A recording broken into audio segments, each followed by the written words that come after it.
जय गुरुदेव महाअवतार बाबा जी। Time management बहुत बहुत बहुत ज़रूरी है, विशेषकर उन लोगों के लिए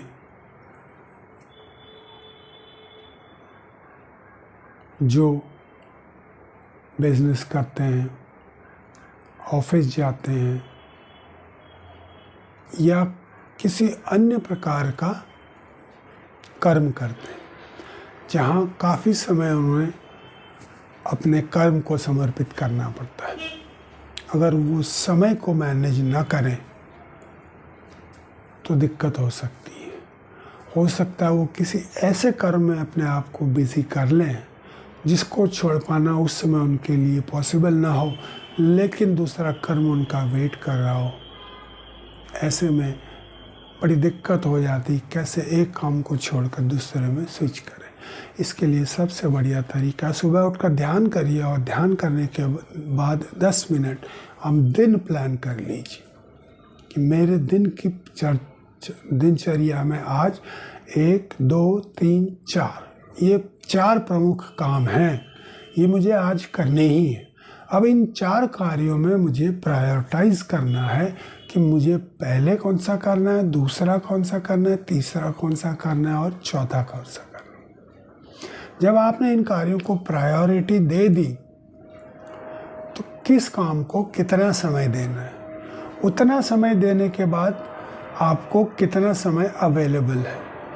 क्योंकि जब आप चक्री की तरह काम करने लगते हैं तो बुद्धि और शरीर दोनों थक जाती है,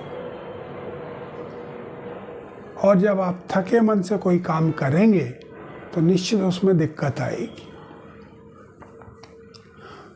तो जब आप एक काम से दूसरे काम में या दूसरे काम से तीसरे काम में स्विच ओवर करते हैं तो जहाँ भी आपको ब्रेक मिले वहाँ पर ब्रेक लेकर 5 मिनट का ध्यान कर लें या अंदर ही अंदर मंत्रोच्चारण कर लें।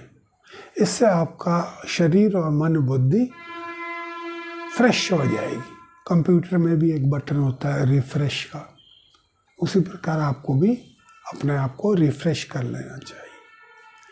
रिफ्रेश करने का सबसे बढ़िया तरीका 5 मिनट, 10 मिनट, 15 मिनट रिफ्रेश कर लीजिए अपने आप को, ध्यान कर लीजिए। जब वो हो जाता है तो अगले काम पर फोकस करिए। जिस काम के बारे में आपने सुबह ध्यान करने के बाद ऑलरेडी एक बार प्लान किया होगा कि मुझे इस काम को इस तरीके से करना है, तो जब आप सुबह उठकर प्लान कर लेते हैं तो उसी काम को दिन में प्लानिंग के साथ जब इम्प्लीमेंट करते हैं और फोकस्ड अटेंशन के साथ करते हैं तो वो कार्य निश्चित रूप से ही अच्छा होगा। और नहीं तो कम से कम बाकी जो लोग आपके संपर्क में हैं, जिनको भी काम करना है, उनसे आप आगे चलेंगे। निश्चित रूप से आप अलग दिखाई देंगे। आपके कर्म में, आपके चेहरे में, आपके हर चीज़ में एक अलग चमक होगी, एक अलग गुणवत्ता होगी, आपकी गुडविल होगी कि यस, ये व्यक्ति भरोसेमंद है, ये समय पर काम कर लेता है और अच्छा काम करता है। ये तभी पॉसिबल है जब आप मेडिटेशन करें। मेडिटेशन से आपको फोकस्ड अटेंशन मिल जाएगा कि कैसे किसी एक बिंदु पर या किसी एक चीज़ पर मन को केंद्रित किया जाता है। जब मन केंद्रित हो जाता है तो वो बाहरी चीज़ों से हटकर केवल उसी चीज़ पर फोकस करके आपको अच्छा रिजल्ट देता है।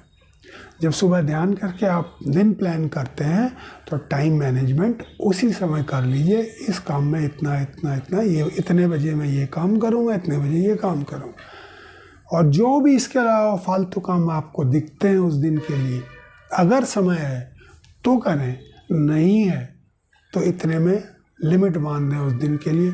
बाकी काम या तो बाद में एक्स्ट्रा टाइम में कर लीजिए या दूसरे दिन कर लीजिए। दूसरे दिन का प्लान में उनको पहले कर लीजिए। तो टाइम मैनेजमेंट आवश्यक है। टाइम मैनेजमेंट में हर चीज़ को तोल मोल के देख लीजिए कि कौन सा पहले करना है, कौन सा बाद में करना है, किसको कितना समय देना है, किसको कितना समय नहीं देना है। और ध्यान अवश्य करें। ध्यान करने से आपका फोकस, आपका अटेंशन, आपका कंसंट्रेशन बढ़ता है, जिससे आप किसी काम पर अच्छे से ध्यान लगा सकते हैं। Thank you, bye bye.